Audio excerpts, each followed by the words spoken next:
Hello mga ka-wisdom! Welcome to Wisdom is Power Channel.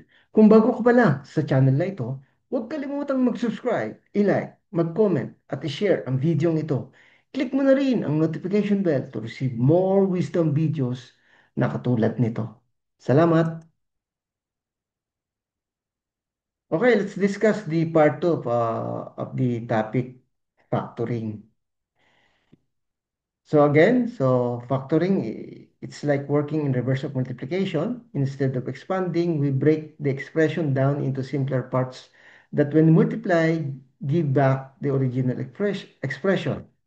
So to differentiate the difference between the multiplication and factoring, in the multiplication, given yung multiplicand and multiplier natin, ano?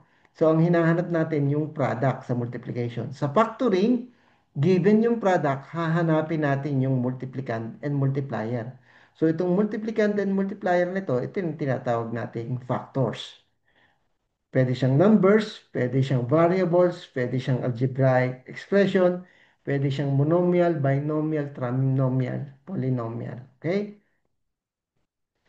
So, sa part 1, diniscuss natin yung greatest common factor o one way how to factor is using the greatest common factor or the GCF.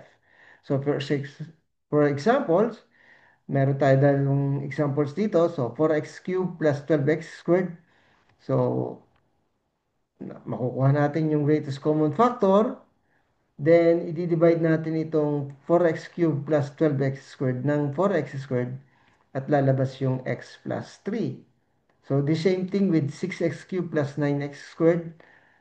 Our factors will be 3x squared multiplied by 2x plus 3. So this time, we're going to factor the difference of two squares. So, ang tanong dyan, kung factorable ba itong a squared minus b squared? Of course, the expression a squared minus b squared is factorable, meaning we can get factors or the multipliers or multiplicand. Now, using the product of sum and difference.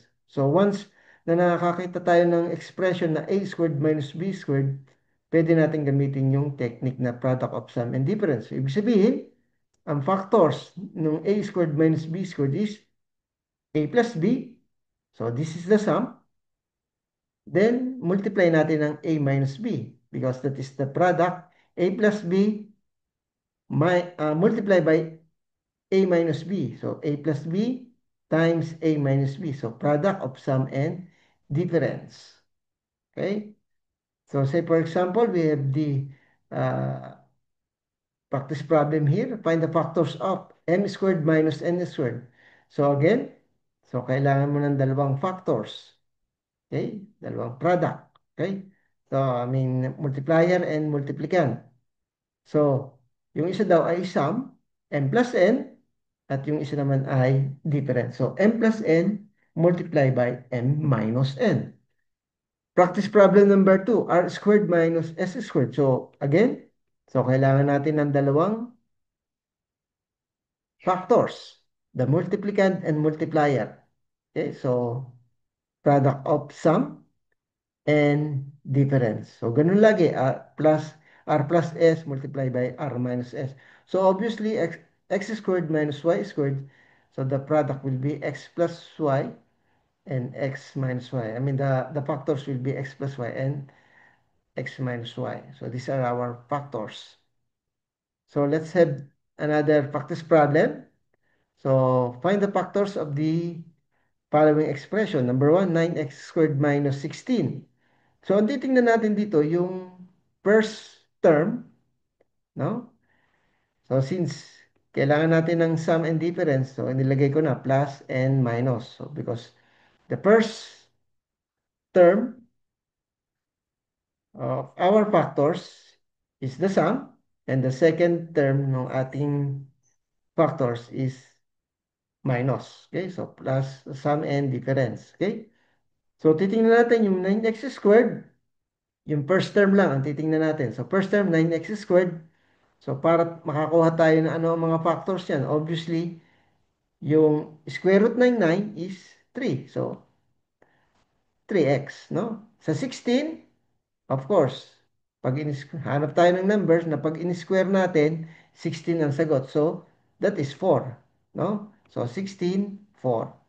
Ang ating, pag in-square natin yung 4, 16 ang sagot. And that's it, ano? Isang plus, isang minus. So, 3x plus 4, and the other one is 3x minus 4. Okay? So, that will be our answer. So, pwede ring magbaliktad, ano? Mauna yung minus 4, then plus 4. So, 3x minus 4, 3x plus 4. So, wala nang problema because this is uh, multiplication. So, kahit magkabaliktad, ano? Next, number 2, 16x squared minus 25. So, obviously, ano? So, plus or minus na naman. Then, multiply natin. So, 16. So, iisip tayo dyan kung ano ang pag kinuha natin, ano yung number na pag in-square natin ay magiging 16. So, obviously, that is 4x. So, yung 25, iisip na naman tayo ng number, no? Ng pag minultiply natin ay 25 ang sagot. So, obviously, that is 5. So, that will be our answer, 4x plus 5 multiplied by 4x minus 5. Okay? So, pwede rin mabaliktad. Mauna yung 4x minus 5, then followed by 4x plus 5. So, let's have another set of practice problems. So, number 3, 25a squared minus 64. So, obviously, ano? So, 25, ang square root yan ay 5. At yung 64, ang square root ay 8. So, isang 5 at isang 8. So, 5a minus 8, 5a plus 8. So, number 4. So, 49y squared minus 81. So, 49 ay 7. Ang 81 ay 9. So, again, no? 7y minus 9 multiply by 7y plus 9. Basta isang minus ang isang term at yung isa naman ay plus ang isang term. Next, 4m squared minus 9. So, basic, no?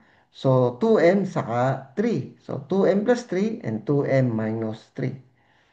Okay? So, you will notice, kahit alin ang mauna, pwedeng positive, pwedeng negative. So, sa ating mga examples, dito sa 3 and 4, nauna yung negative. Pag dito naman sa number 5, mauna yung positive 3. So, it doesn't matter, ano? As long as na product of sum and difference yung nasa loob ng ating mga terms. Okay? Number 6, 36. So, obviously, that is 6 ang ating gagamitin dyan. At yung 144 ay 12. So, 6 at 12. So, 6r plus 12s. At yung isa naman ay 6r minus 12s. For number 7, 9 saka 49. So, obviously, 9 ay 3b at yung 49 ay 7. So, 3 at 7. Okay? So, 3b plus 7c multiplied by 3b minus 7c. So, that's all mga kawisdom. So, hopefully, may natutunan tayo. So, again, if you are new to my channel, please don't forget to subscribe, like, comment, and share this video.